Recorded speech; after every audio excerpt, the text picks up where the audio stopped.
Guys অনেকদিন পরে একটু বাগানের দিকে যাবো, দেখা যাক বাগানের দিকে কি হয়েছে, সবজি টবজি। গাইস এই এখানে দুজনের মধ্যে মারপিট বেঁধে গেছে, জানাও। এই কি হচ্ছে?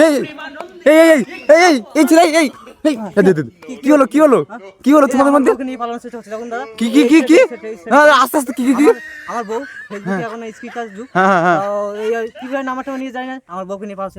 এই সত্যি ঘটনা? এই এই মারো না মারো না মারো না, এই এই না হবে না, এই না না না না না এই বাবারে বাবারে বাবারে দাঁড়া দাঁড়া শুনি শুনি সব শুনি। এখন ফেসবুকের যুগ, হ্যাঁ হ্যাঁ তাও নাম্বার দেওয়া আছে। হ্যাঁ হ্যাঁ ওতে কিভাবে কি কন্টাক্ট করে নিয়ে ছেলেটা, হ্যাঁ বউকে নিয়ে পালাচ্ছে। তোমার বউকে? হ্যাঁ আমার বউকে। এটা সত্যি সত্যি ঘটনা, আমাকে ভালো লেগেছে তাই জন্য। কেন তুমি লোকের বাড়ির বউ নিয়ে পালাবা কেন? বউটা আমার প্রেমে পড়েছে, এই কি করবো? এই ইয়ে কি কেমন কথা? একদম একদম মার মার মার মার মার মার মার মার ফাটি দে মার মার শালা।